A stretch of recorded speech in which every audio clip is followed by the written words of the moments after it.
Dios ha sido bueno, bueno es Dios.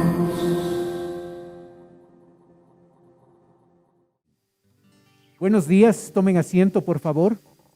En su Biblia, Colosenses capítulo 2, verso 8, por favor. Colosenses capítulo 2, versículo 8. Gracias por estar con nosotros. Gracias también a los hermanos que están conectados con nosotros. Colosenses capítulo 2, verso 8, por favor.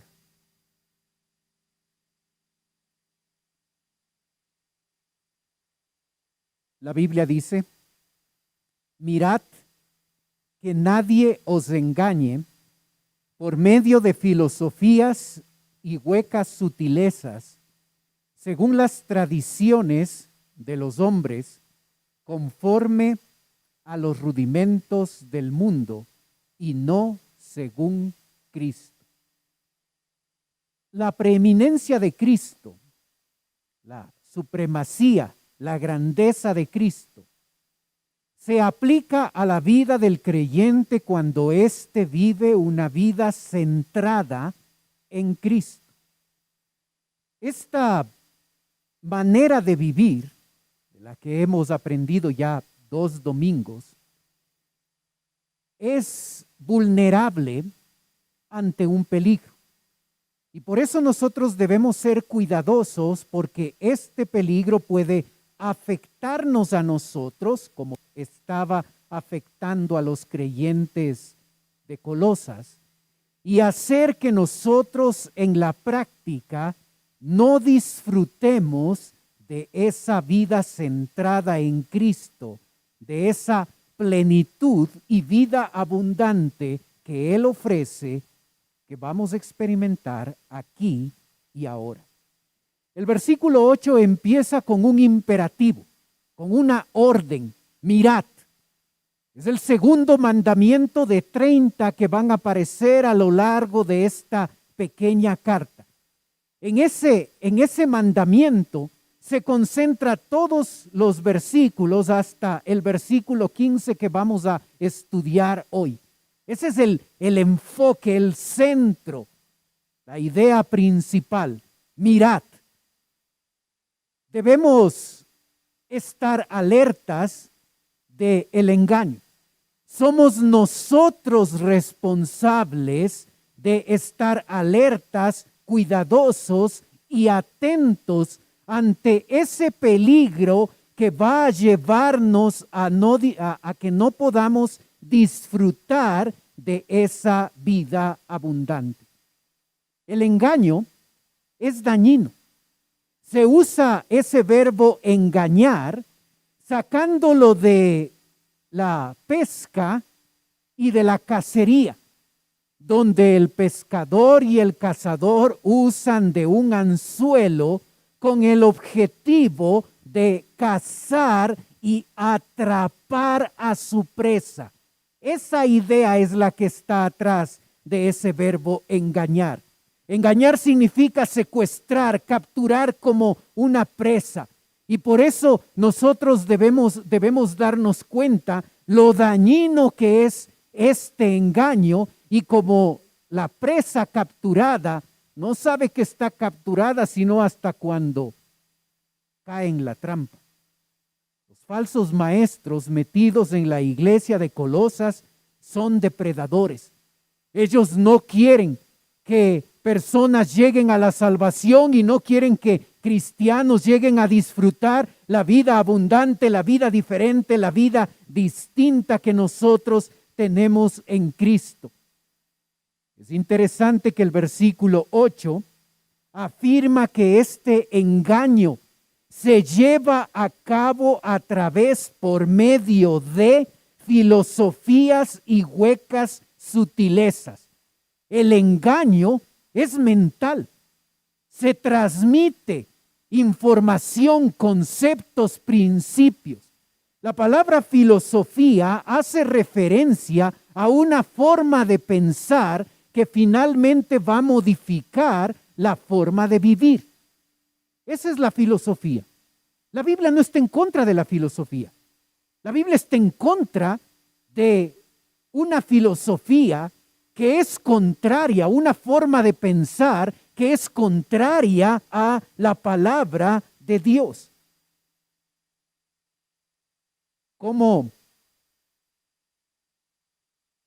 ¿Qué principios usas para criar a tus hijos?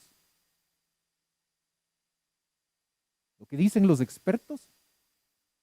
¿La información actual que llega a nuestra puerta?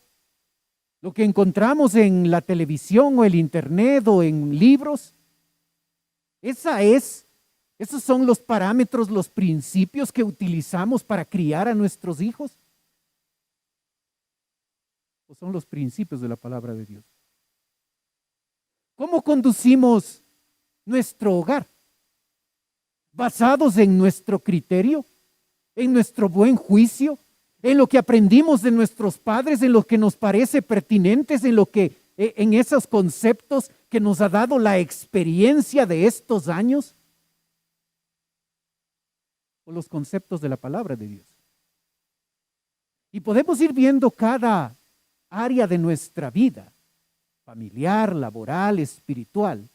Y el problema, el engaño en el que están cayendo los creyentes de Colosas, es llegar a vivir y a conducirse en las diferentes áreas de la vida, no basados en la sabiduría y el conocimiento de Dios, sino en lo que a cada uno de ellos les parecía que era mejor.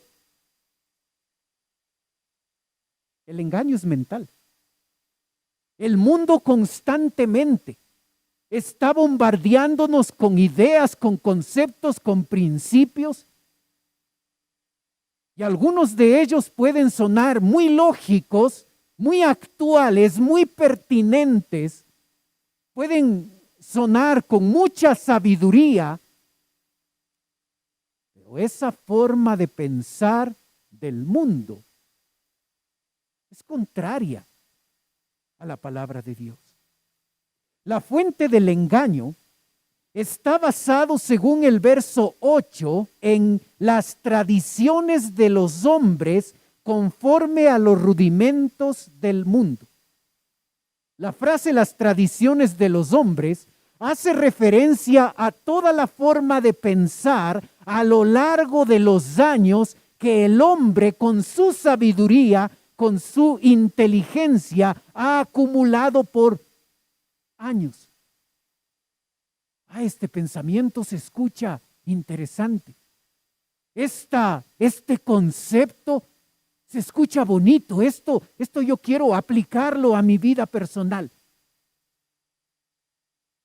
La referencia a los rudimentos del mundo es una expresión que en la Biblia se utiliza para hablar de cosas elementales, cosas obvias, pero también a una fuente satánica a través de la cual esa información nos llega. Observa la cita bíblica en pantalla.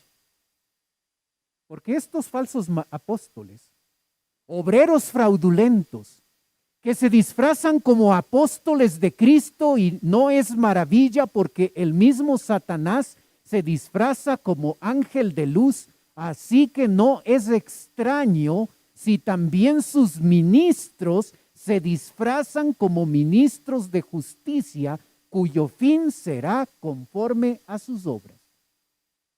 La frase rudimentos del mundo puede referirse a cosas que son básicas, o puede referirse a conceptos, principios, información que tienen un origen satánico.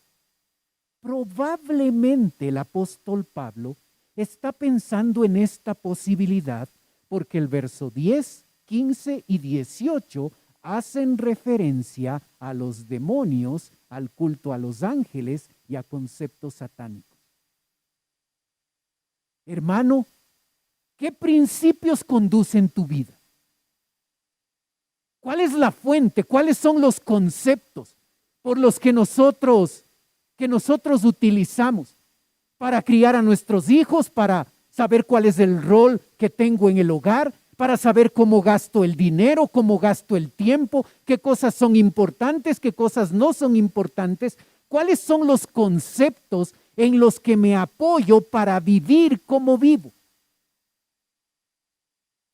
Si está basado en mi buen juicio, en mi experiencia, en ciertos conceptos que aprendí de mis antepasados, y si todo eso es contrario a los conceptos que la palabra de Dios me da, he caído en el engaño. Soy un creyente que estoy engañado, que vive en la práctica bajo una filosofía y una hueca sutileza que tiene su apoyo en tradiciones de hombres conforme a los rudimentos del mundo y no según Cristo. Debemos hacer el ejercicio y observar si las distintas cosas que hacemos y creemos y cómo vivimos son basados en principios eternos de la sabiduría de Dios o en conclusiones que nosotros hemos llegado porque ha venido a nosotros sabiduría moderna, principios modernos o nuestra propia capacidad y propia sabiduría es con la cual conducimos nuestro diario vivir. ¿Vives bajo los conceptos de la palabra de Dios o vives bajo otros conceptos distintos? Si el creyente llega a vivir bajo otros conceptos distintos de la palabra de Dios, en la práctica ha caído en el engaño. No va a disfrutar de una vida plena, de una vida completa, de una satisfacción y plenitud, de una vida abundante que Cristo nos ofreció, no para el cielo, sino para hoy, ahora. Los creyentes estaban cayendo en el engaño. El apóstol Pablo va a mostrarles que el creyente tiene una fuente de sabiduría y de conocimiento mucho más grande, mucho más perfecta que lo que nosotros podemos recibir de un libro, de una persona del mundo. Esa fuente es Cristo. Verso 9. Porque en Él habita corporalmente toda la plenitud de la deidad. Porque en Él. Aquí está el porqué. Aquí está la razón fundamental. Mientras los falsos maestros estaban tratando de convencerles que eran ellos los que tenían la información selecta, la información secreta, la información especial que solo iba a ser dada a unos pocos para que éstos puedan realmente disfrutar de una vida diferente, de una vida abundante. El apóstol Pablo les dice que la sabiduría se encuentra en una persona, en Él, en Cristo. En Cristo habita corporalmente. ¿Recuerda lo que los falsos maestros decían? Un Dios eterno, un Dios perfecto, un Dios santo, no puede tomar un cuerpo físico, porque el cuerpo es pecaminoso.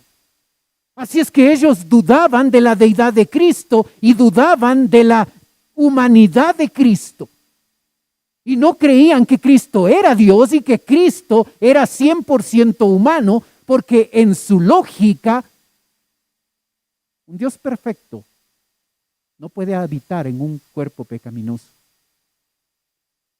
Pablo va a enseñar que el cuerpo no es pecaminoso, que en nuestro cuerpo habita una tendencia pecaminosa, una naturaleza pecaminosa que usa nuestro cuerpo para hacer cosas que no deberíamos hacer. Y Él les dice, porque en Él habita corporalmente. Él es 100% hombre.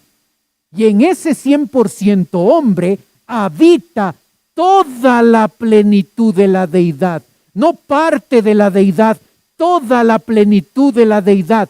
Cristo es 100% Dios, es 100% hombre, y es en Él en quien podemos nosotros encontrar y disfrutar de una vida completa, una vida plena, una vida que no es para unos pocos escogidos, sino es para todo creyente que ha puesto su fe en Él.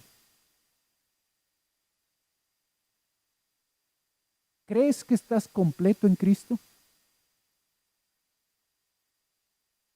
¿Tu vida es una vida plena? ¿Estás disfrutando de la vida abundante hoy? Cristo es lo que necesitamos.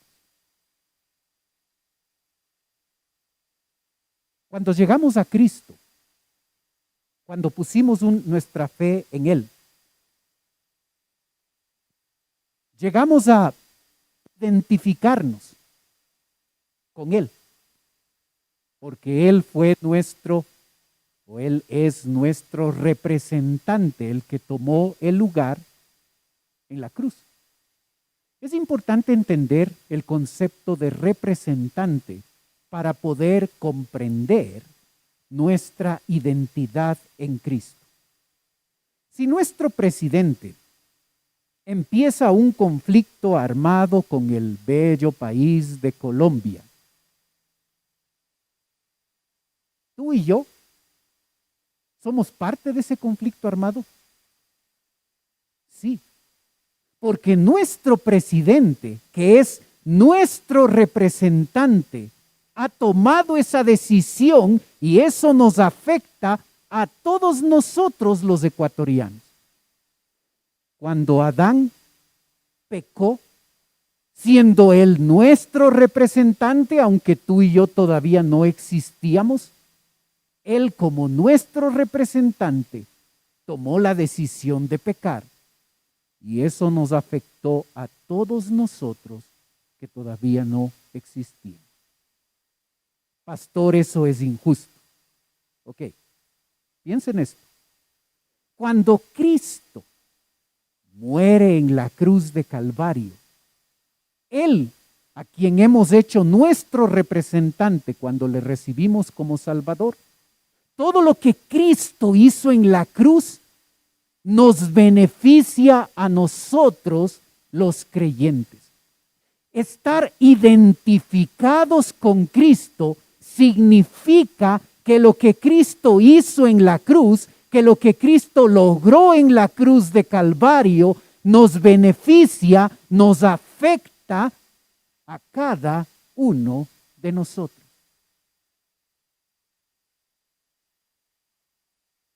¿Cuáles son los 5 beneficios de la identidad que tengo en Cristo?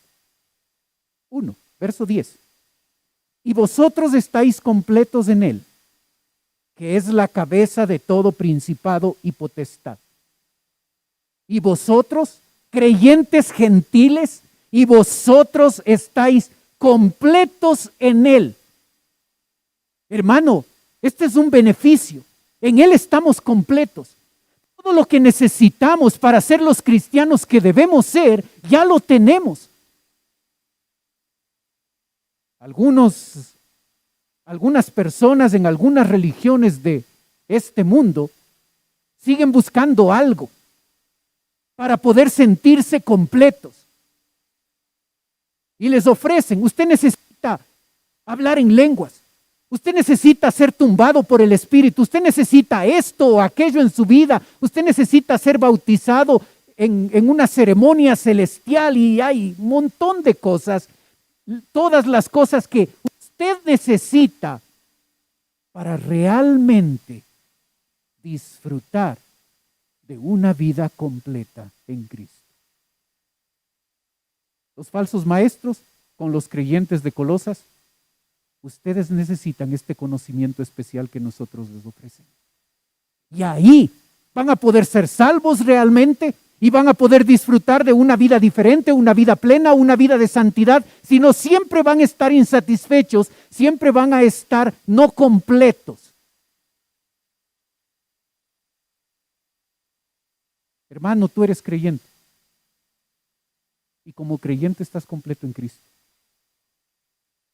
No es algo que tú conseguiste. Y es interesante que estas cinco cosas que hablan de nuestra identidad, que son transmitidos a través de 5 verbos en estos versículos, cada uno de esos 5 verbos apunta a una acción exclusiva que Dios realiza. Dios hizo que nosotros estemos completos en Cristo. No te falta nada para disfrutar una vida diferente, una vida abundante, una vida significativa, una vida que te glorifica, que le glorifica a Él. No busques lo que ya es tuyo por la gracia de Dios. En Cristo estás completo.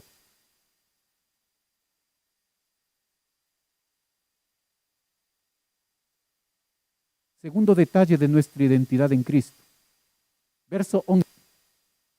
En Él, en Cristo, en Él también fuisteis circuncidados con circuncisión no hecha a mano, al echar de vosotros el cuerpo pecaminoso carnal en la circuncisión de Cristo. Debemos recordar que algunos de los falsos maestros que estaban ahí eran judíos. Y por ese motivo la referencia a la circuncisión. Esta gente les decía a los creyentes gentiles: ustedes no pueden ser salvos si ustedes no se circuncidan.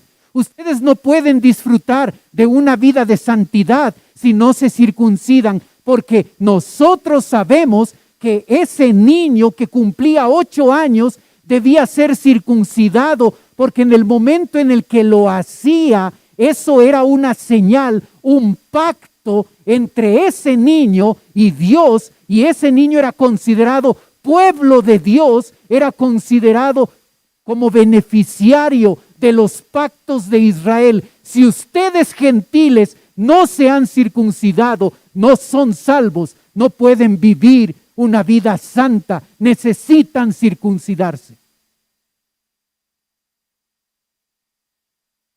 Ok, entiendo lo que significaba para ellos. Pero para nosotros, circuncisión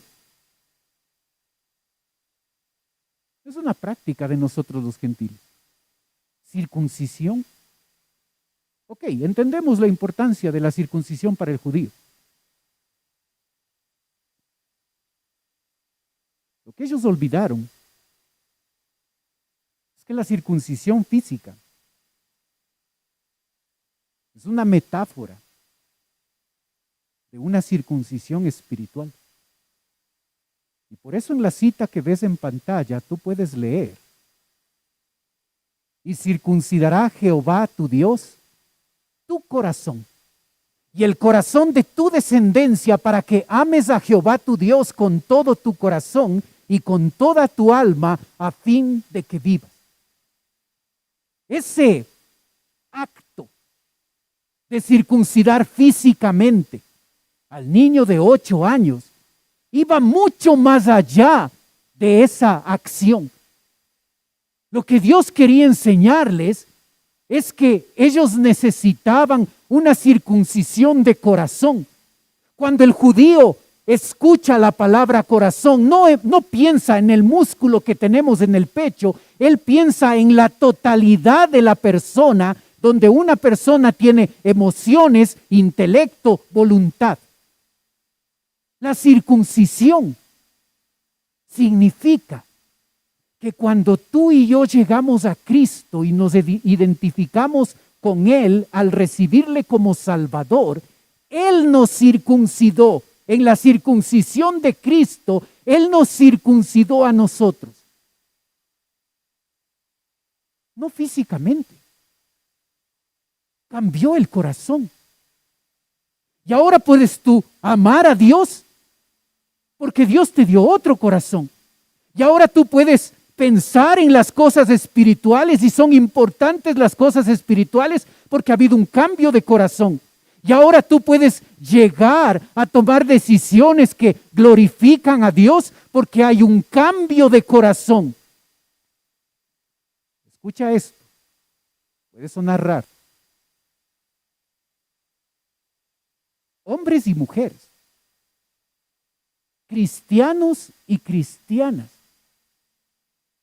hemos sido circuncidados.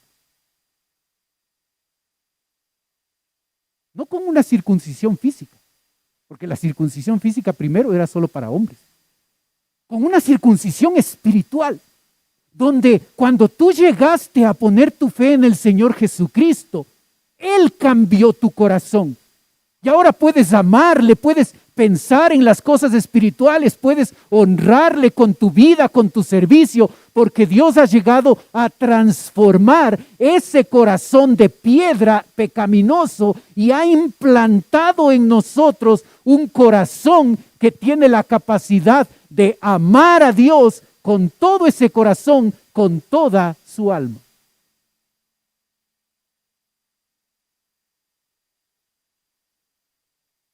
Así es que cuando ves en la Biblia el concepto de circuncisión, y lo habías visto como algo no aplicable para nosotros los creyentes, es muy aplicable para nosotros los creyentes. Es porque llegamos a Cristo que tenemos ese beneficio de tener un corazón distinto.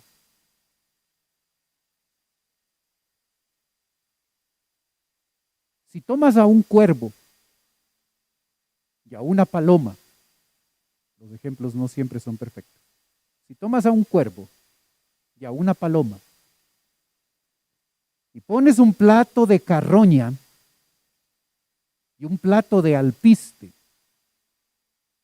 el cuervo libremente va a comer la carroña. Porque su naturaleza, su corazón, le lleva a eso. La paloma libremente va a comer el alpiste. Ser creyente no es tener una lista de reglas. Amigo, ser creyente no es asistir a una iglesia, no es tener una lista de reglas. Ser creyente llega a producir un cambio de corazón, donde podemos amar, donde podemos pensar, donde podemos decidir cosas que le agradan a Dios. Él ha cambiado nuestro corazón. Y es un beneficio de estar identificado con lo que Él hizo en la cruz de Calvario por nosotros. Verso 12. Observa una tercera característica de nuestra identidad en Cristo, lo que somos. El creyente ha muerto, ha sido sepultado y ha resucitado con Cristo. 12 dice, sepultados con Él en el bautismo, en el cual fuisteis también resucitados con Él mediante la fe en el poder de Dios que le levantó de los muertos. Cuando Cristo murió en la cruz de Calvario, tú y yo morimos con Él. Cuando Él fue sepultado, tú y yo fuimos sepultados con Él. Cuando Él resucitó, tú y yo resucitamos con Él. Muerte, sepultura, resurrección. Si te fijas, todos los verbos no están en el futuro. Hablan de una realidad que sucedió en el momento de nuestra salvación y ahora tú y yo estamos muertos, sepultados y hemos resucitado con Cristo. ¿Qué significa eso? La mejor manera de explicar un concepto es dejar que la Biblia se explique a sí misma. Observa cómo lo explica la Biblia.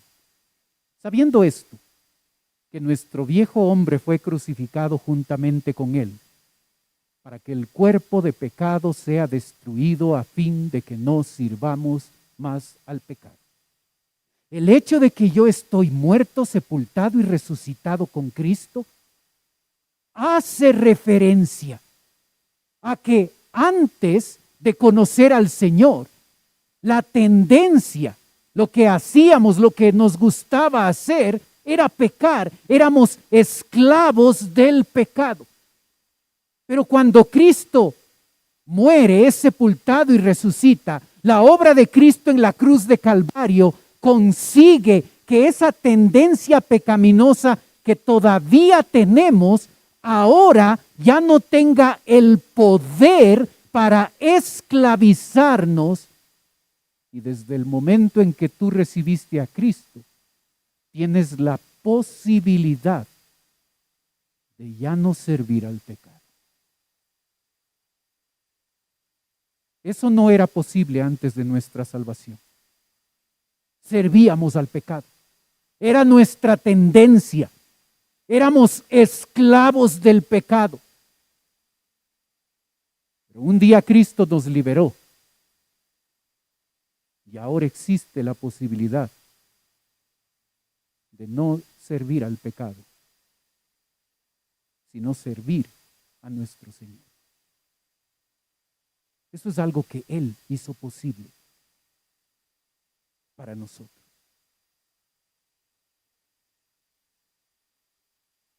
Así es que cuando tú y yo decimos, es que yo no puedo, es que este pecado es demasiado atractivo para mí, es que yo no puedo dejar esto, es que esto está ahí, no voy a poder tener la victoria sobre este pecado. En la práctica estamos negando una realidad. La realidad de que no puedo, no quiero, porque ese pecado es tan satisfactorio para mi vida. Me da tanto placer que no estoy dispuesto a soltar el control. Y aun cuando ya soy libre en Cristo, voluntariamente me meto otra vez a la cárcel y continúo viviendo como esclavo en Cristo, como esclavo del pecado, aunque soy libre en Cristo.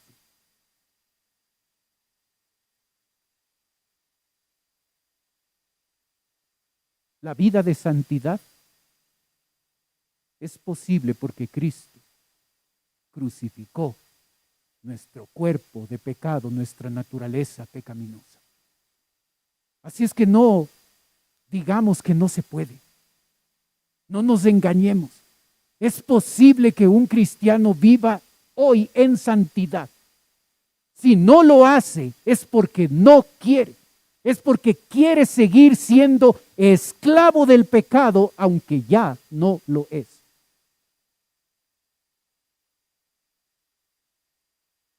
Verso 13 y 14. Cuarta característica de nuestra identidad en Cristo. Y a vosotros, estando muertos en pecados y en la incircuncisión de vuestra carne. Observa, os dio vida juntamente con Él, perdonándoos todos los pecados, anulando el acta de los decretos que había contra nosotros, que nos era contraria, quitándola de en medio y clavándola en la cruz.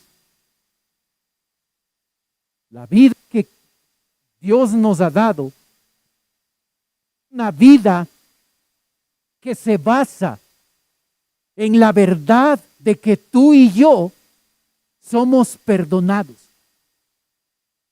No vivas con la carga de la culpa. No vivas con el peso de la culpa. En Cristo ya has sido perdonado. Totalmente, completamente. Al punto de que esa acta de decretos, la palabra acta es un registro escrito que la persona que iba a involucrarse en una deuda tenía que firmar, y esa acta garantizaba que era responsable de pagar la deuda. como hoy en día hacemos con un pagaré. El pagaré es un documento legal que hace que el deudor se comprometa a pagar la deuda.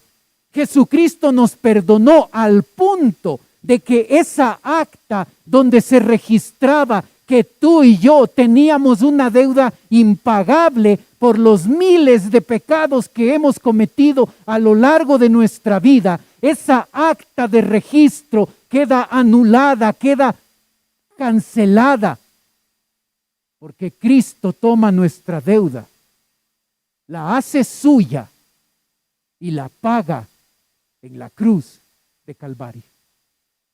Vive como un creyente perdonado.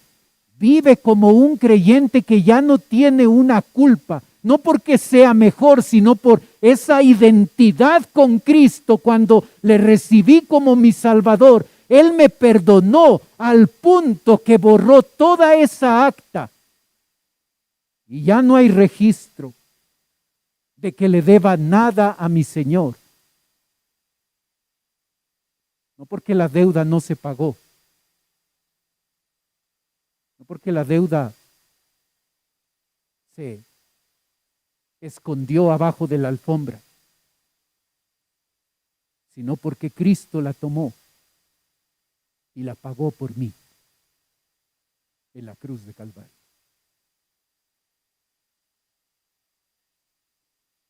Verso 15. Y despojando a los principados y a las potestades, los exhibió públicamente, triunfando sobre ellos en la cruz. Principados y potestades es una referencia a Satanás y a los demonios. Cuando un general romano iba a la guerra y ganaba, el pueblo, Roma, hacía 2 calles de honor. Todos los que no salieron a la guerra, generalmente los niños, las mujeres, que se quedaron en casa. Salía el ejército y ganaba la guerra. Y cuando regresaban con el botín de guerra y tenían la costumbre de hacer 2 filas en honor a esos soldados que habían triunfado.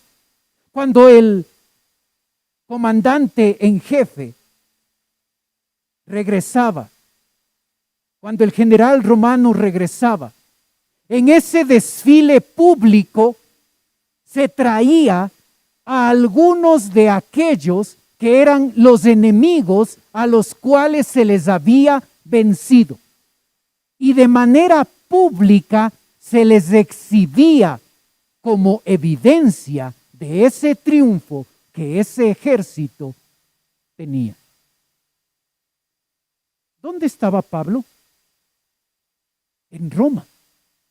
Así es que seguramente él está usando esta imagen porque es en Roma esta costumbre de llegar a exhibir a los derrotados en ese desfile público. Cristo en la cruz consiguió la victoria sobre principados y potestades. Cristo en la cruz consiguió la victoria sobre Satanás y sus huestes. Y como tú y yo estamos identificados con Cristo, la victoria de Él es mi victoria. Aunque no parezca en esta vida, estoy en el equipo ganador. Su victoria es mi victoria. ¿Por qué ser engañados con filosofías y huecas sutilezas? ¿Por qué escoger los principios humanos para guiar nuestra vida? Si le tenemos a Él. En Él estamos completos. En Él esta es nuestra realidad. En Él podemos vivir Una vida diferente, una vida de victoria, una vida en la que somos perdonados, una vida en la que somos victoriosos, una vida en la cual hemos recibido un corazón distinto y ahora podemos amar y buscar a Dios y pensar en esas cosas e interesarnos en lo espiritual porque tenemos un corazón diferente. ¿Por qué menospreciar esa vida completa y plena por otras cosas que realmente no satisfacen la vida?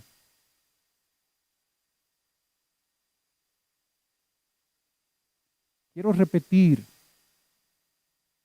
una historia verdadera que la conté hace algunas semanas.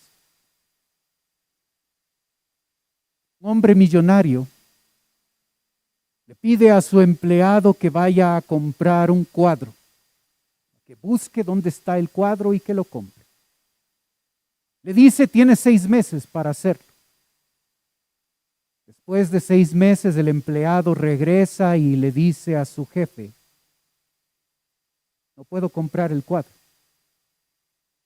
El jefe, un poco molesto, le reclama al empleado y le dice, no hay problema con el precio, podemos pagar lo que quieran. El empleado dice, no podemos comprar el cuadro porque usted ya es dueño del cuadro, está en las bodegas.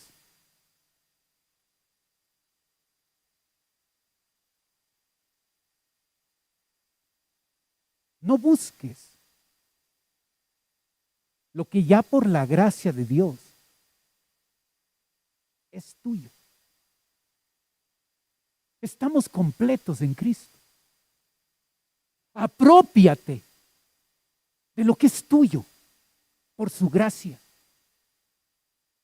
Podemos disfrutar de una vida diferente, de una vida victoriosa, de una vida de santidad, de una vida donde experimentamos el tener un corazón distinto, donde nos sentimos y sabemos que somos perdonados por nuestro Dios. ¿Por qué no vivir esa vida plena, esa vida de satisfacción que Dios ya nos ha dado? Estamos completos en Cristo. Aprópiate de lo que es tuyo.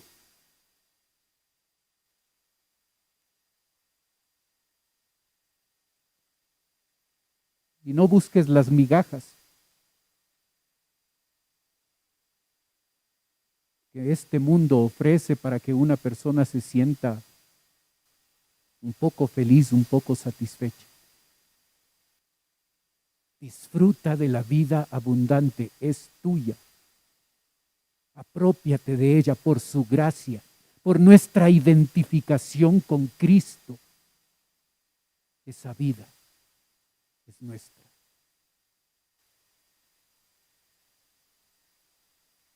Amigo, hay un acta que tú necesitas pagar. Tu pecado es la deuda. Esa acta puede ser pagada por ti a través de pasar toda la eternidad en un infierno. O puede ser pagada por Cristo cuando tú le entregas tu vida a Él. Él toma tu deuda y la paga en la cruz de Calvario. Ven a Cristo y recibe la salvación. Y con ella la plenitud de vida. La vida de satisfacción, la vida completa, la vida plena. La vida que para nosotros los creyentes ya es nuestra. Apropiémonos de ella, porque en Él estamos completos. Oremos.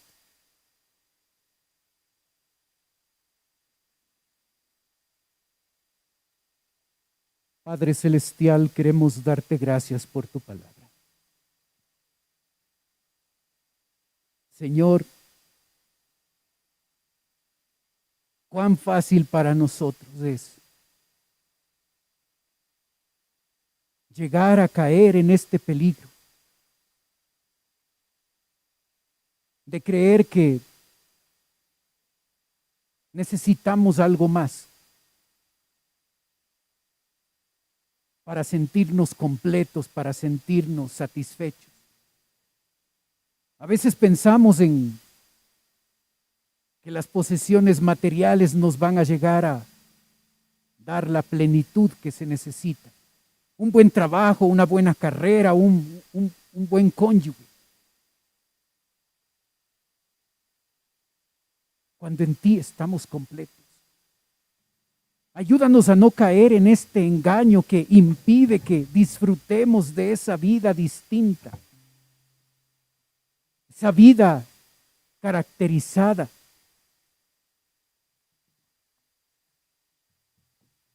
por disfrutar de ese corazón